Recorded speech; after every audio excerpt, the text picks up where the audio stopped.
Welcome back, everyone. We are continuing the First Crusade. This is kind of the aftermath of the First Crusade, or it's the afterthought of the First Crusade. Not sure what to make of it, but we're going to be talking about the First Crusade against the Romans. I think this is shortly after 1101. Glad you're here. As we continue, make sure you hit that like button. Let's just jump right into it.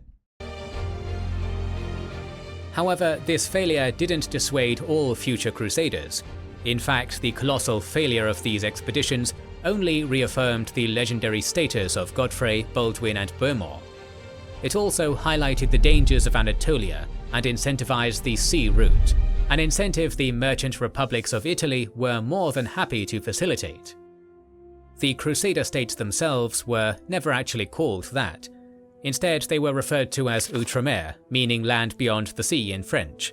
But if this expedition, which was clearly tied to the First Crusade, had such a profound impact on the world, why was it ignored by Western historians for centuries?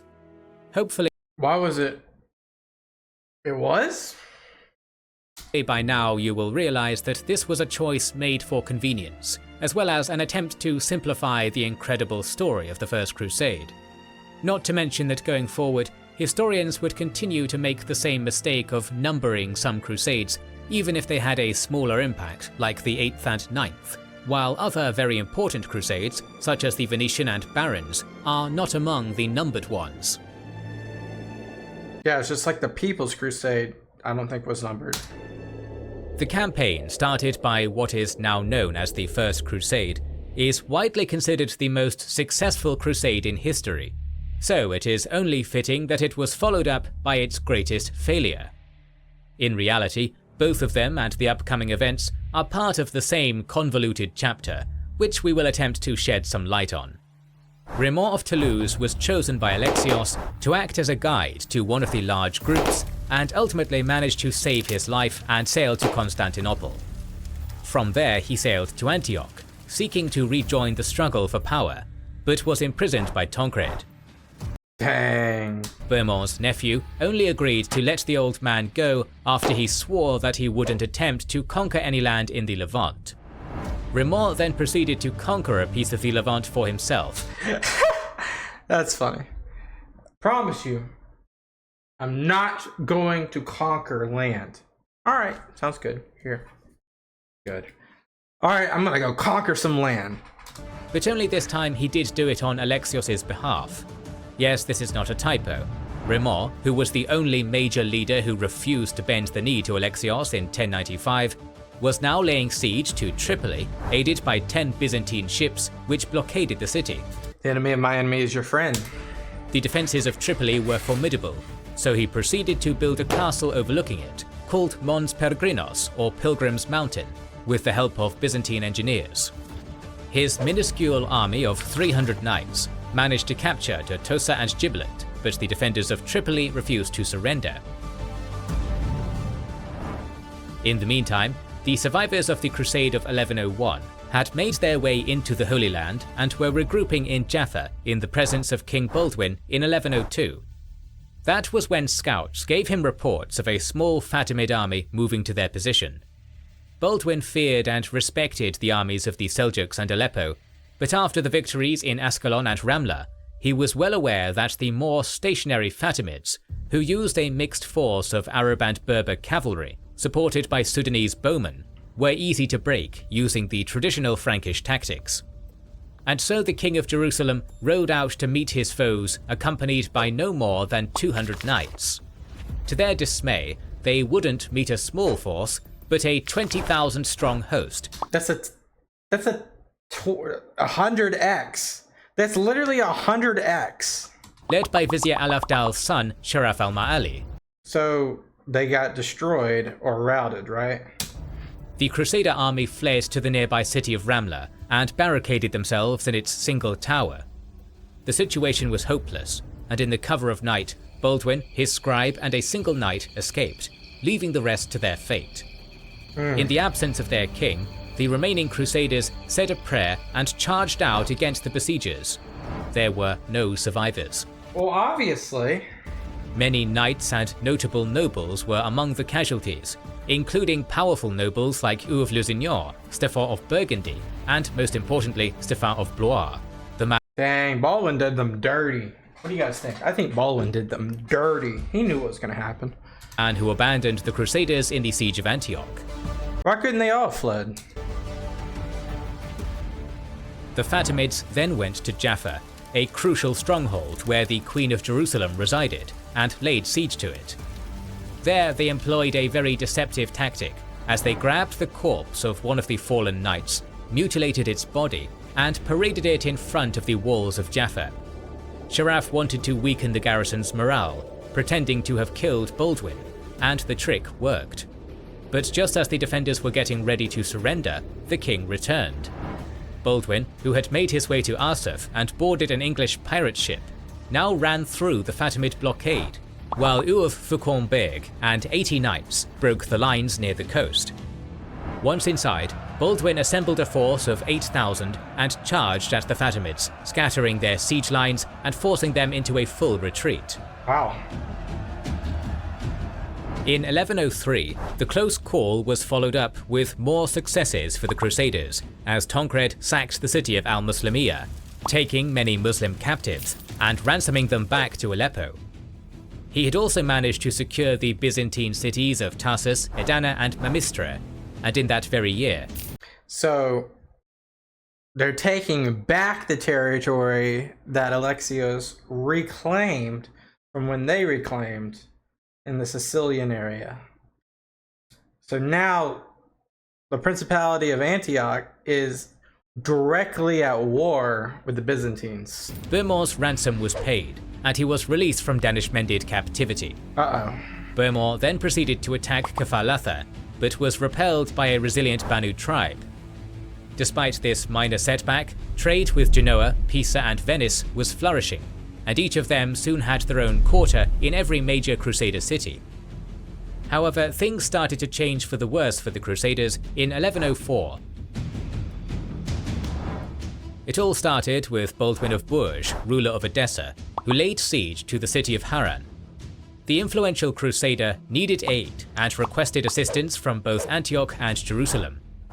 For a moment, the Crusaders reunited with a common goal, as Bohemond, Tancred, Joscelin of Courtenay, the Archbishop of Pisa Dagobert, and Archbishop of Edessa Benedict were all on the same side. Together, they mustered a force of around 1,000 knights, supported by 9,000 infantry and archers.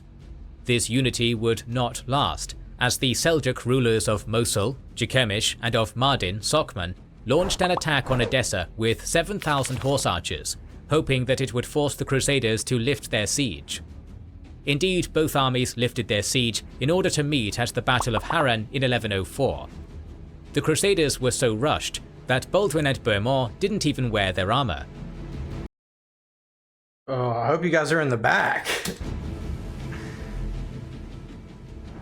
What happened next was a 2 or 3 day long feigned retreat, the classic A 2 or 3 day feigned retreat. Never heard of such. Move that armies throughout history never stop falling for.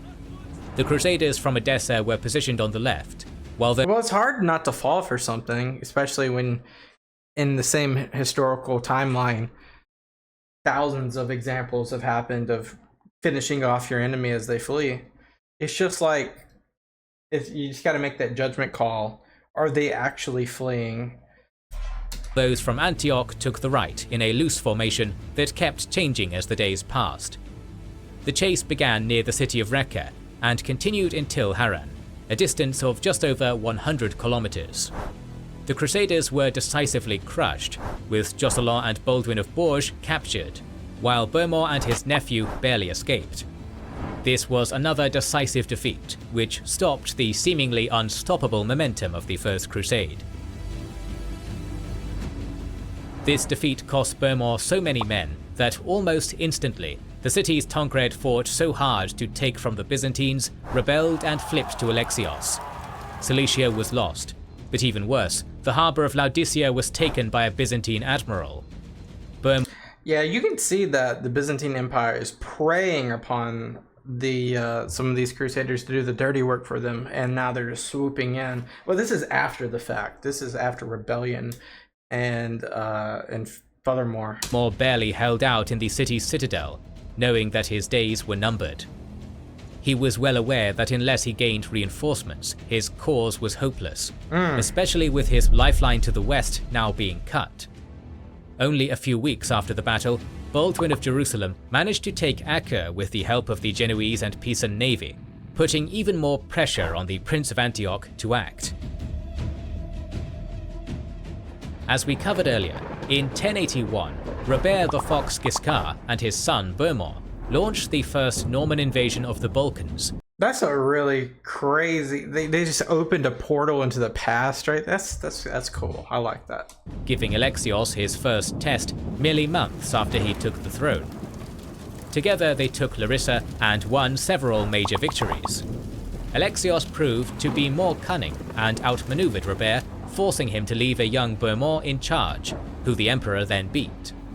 In the following years, the Byzantines hired Normans to fight Seljuks, and Seljuks to fight Normans, before Alexios weaponized Christian fever to create an amalgamation which was already spiraling out of control. Basically what I just said, but a little bit more nuance to it. Yeah, Alexios is like the great chess player here. And now in 1104, exactly 100 years before the sack of Constantinople during the Fourth Crusade, Bohemond of Taranto, Prince of Antioch, decided to set sail for the destruction of the Eastern Roman Empire. But for him to get there, he needed an army, and between him and his army, Bohemond had to make several stops in Byzantine ports. Luckily, he was very resourceful. The prince ordered his men to dress up as if they were in mourning and lay him in a coffin I was going to say, he looks dead. with secret air vents in the middle of the deck. A rooster was killed and placed inside, so that the stench of death was all around it. Yeah, this guy's smelling like rooster blood.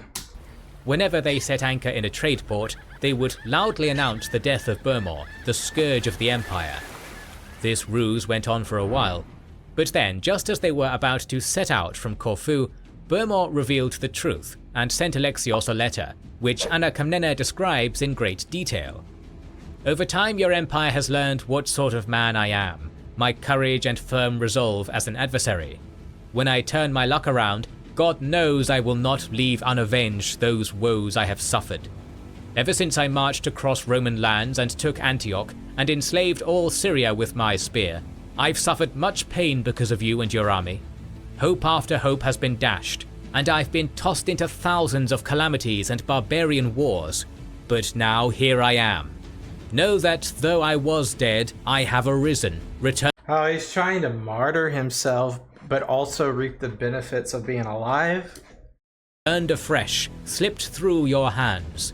Disguised as a dead man, I evaded every eye, every hand and intelligence. And now, living, moving and breathing the air, from Corfu I send your majesty extremely disagreeable news, which you will not receive with pleasure. That I have handed over the city of Antioch to my nephew Tancred, bequeathing him as a suitable match for your generals. As for me, I am going to my own country. To you and your friends, I am considered a corpse, but to myself and my friends, I am living and planning clever schemes against you. To Sounds like an evil villain, doesn't it? upset completely the Roman realm under your command, I died while living, and while dead, lived. If I should reach the mainland across the sea and catch sight of the Lombards and all the Latins and Germans and our own Franks, warriors memorable in battle, I will fill your cities and countryside full of slaughter, full of blood, until I plant my spear in Byzantium itself." That's a very good threat right there. I will say that's a threat. Will he have actions to support this threat, or will it just be hot air? In 1105, Bohemond landed in Apulia in a similar manner to how Napoleon landed in France after his exile in Elba. In the eyes of the West, Bohemond was a superhero. Tales of his exploits had been circulating for half a decade, including a famous manuscript written by an anonymous Norman knight, which we know as the author of the Gesta Francorum. This manuscript had found itself in every court in France, Really? and everywhere Bohemond went, men and women flocked to see this legendary conqueror of Antioch, So he's a living legend. who vanquished Kerboga and numerous other armies. 50,000 men from every corner of Italy, France, and Germany died for his freedom, and now he was parading around Italy and preparing for another invasion. He personally met with Pope Paschal II, and while the Bishop of Rome was reluctant to make the third call to crusade, this time against another Christian nation, he was also desperate to wipe the stain of the Crusade of 1101. Pascal is going to do this? Is it Pascal? Is Pascal the second? He's going to do this? Against Following the in Urban's Byzantines? footsteps would be difficult for any pope, and now Paschal felt responsible for the blunder in Anatolia. And so he wrote a papal letter and put a papal legate under Bohemond's command. The call to crusade was now in full effect. Oh my gosh. And while the end goal was Jerusalem, Bohemond was allowed to take it into the heart of the Eastern Roman Empire and vanquish Alexios. In March 1106, he travelled to France and met with King Philippe I. After a lengthy negotiation, Bohemond secured a marriage for himself with none other than the king's firstborn daughter Constance, who he married in Chartres.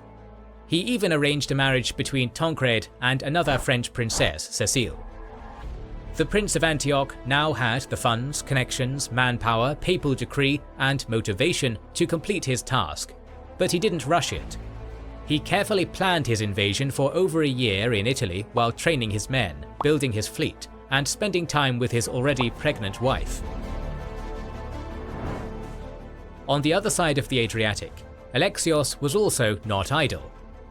When he first met the Normans, the emperor was a young, hot-headed man who learned much from their encounters. Now he took every precaution to prevent the destruction of what he had been building for decades. In 1104, he ushered in a new era of Byzantine diplomacy by establishing a marriage alliance with Hungary, as Really? his son and heir John married the Hungarian princess Piroska, who was renamed Irene after her conversion to the Orthodox faith. Alexios called upon his Venetian allies, who fulfilled their oath by patrolling the seas and slowing the Norman progress. For a while now, he had been training 300 sons from the most powerful noble houses, preparing them to lead. Each of They look like they are ready for this invasion. them was given a contingent and ordered to patrol and fortify the Balkans so that they became accustomed to its difficult terrain. Then the emperor left the comforts of the capital and made his way to Thessaloniki, reminiscing the actions of Basil II and surviving yet another assassination attempt. There he established a base camp and ordered every governor in the Balkans to stockpile supplies and fortify their defences, giving them the necessary funds to do so. He also pulled his best generals who were engaged in Armenian Cilicia, focusing the entire empire on this impending invasion. The best of the Latin world was about to clash with the best of the Eastern Roman world, and both sides were ready. This looks even more exciting than since I don't know, I mean, Jerusalem was pretty exciting. This is crazy. On October 9th, 1107, Bohemond finally launched his expedition, slipped through the Byzantine and Venetian navy, and landed at Verona with 15,000 troops. By the 13th, he was already laying siege to Dyrrhachium. Alongside the numerous ferocious warriors, he also had a member of the Diogenes family, a relative of Romanos IV who was defeated at Manzikert in 1071, a puppet he meant to install on the throne. So that's the new emperor he has in his pocket. In almost every way, this was a repeat of his father's invasion, but this time the Byzantines were ready for him. Bohemond's scouts reported that the defences were impenetrable, and that every valley and mountain pass was blockaded by small bands of soldiers. So the Normans pulled back to the safety of Verona and reassessed the situation. Although Bohemond was a master tactician, Alexios left him with no available moves on the board, and in frustration, he besieged Dyrrhachium again in the spring of 1108. Rams were built and rolled towards the gates before being set on fire. Tunnels were dug, but the defenders dug tunnels of their own, and once they connected with those of the enemy, fires were lit to smoke them out. Finally, Bohemond built a massive siege tower, similar to the one in Antioch, but it too was set ablaze, probably by the use Yo, they got Greek fire like people got, I don't know, they got Greek fire though. Of Greek fire. He then ordered his men to try and break the encirclement by attacking the Byzantine positions in the mountains. Both sides took heavy casualties, but there was no breakthrough.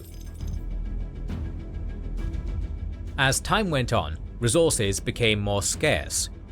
Bohemond had brought over 15,000 well-trained, well-armed, inspired men, but thanks to the Venetian blockade, they were now starving and wasting away. Jeez, what do you do? What do you do? He's gonna end up either dying in battle because of his ego, or getting captured again because of his ego, or he's gonna somehow pull something out. But I'm gonna guess that most likely, without knowing anything, most likely he's gonna get captured. We'll see what happens. Rumors began to spread as his followers questioned his greatness and the value of this entire expedition. If they couldn't even take Dyrrhachium, how could they hope to take Constantinople? Others questioned the entire journey altogether, wishing they had sailed to the Holy Lands. Yeah, the Romans are just too freaking strong. They're underestimated right now. They got strong allies, they got strong warriors, they got so much land. Come on. And then a letter arrived. From? Alexios knew that he had Bohemond in the corner again.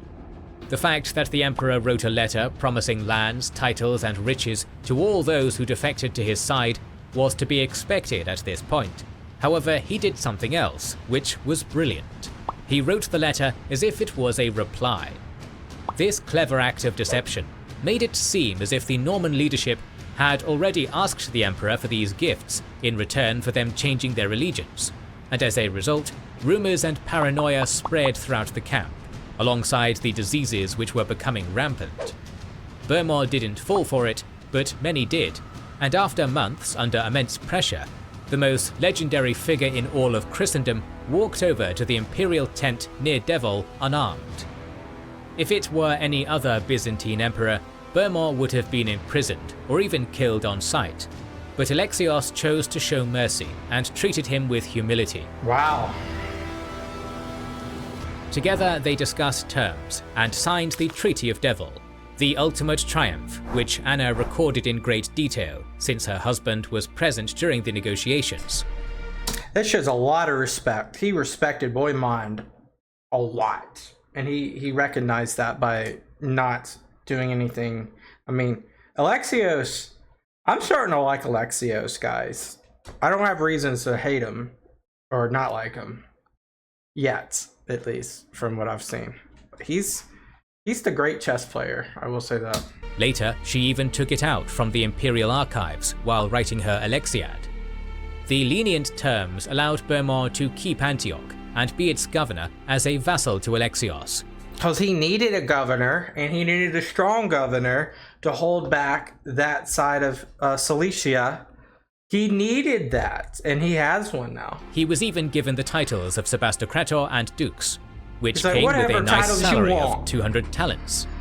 He was even given the right to pass the county of Edessa to his newborn son and heir, Wow. to which Bohemond replied, "I will observe all the conditions to which I have agreed and spoken by my mouth, and I will keep them inviolate for all time, and the things that are for the good of your empire I care for now, and will forever care for, and I will never harbour even the slightest thought of hatred or treachery towards you." Wow. Rather than making Bohemond a martyr, whom the West would want to avenge, Alexios took their great hero and humiliated him. I don't think he did it in that reason, though. I think he did it because he knew he could use him. It was now winter, and the weather couldn't allow for the safe return of his armies, so they were now fed and clothed by the imperial treasury. Wow. Some stayed and served Alexios. Others went back home without glory, religious artifacts, or even the tale of an epic battle. As for Bohemond, one of the most impactful and interesting figures of the medieval era, well, he went back to Apulia, never to return to Antioch as a final slight against Alexios. Wow. He just wanted his skin to be saved. He died a few years later in 1111, making him one of the two major First Crusade leaders not to die in battle. Robert of Normandy died in prison after being defeated by his brother.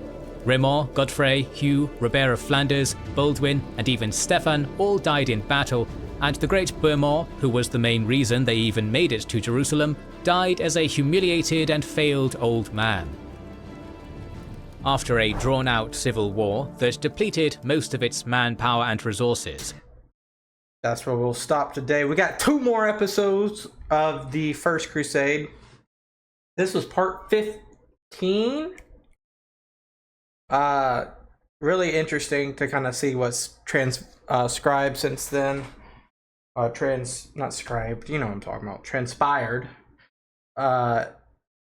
Interesting, Bohemond didn't go back to Antioch and then use his son for County of Edessa.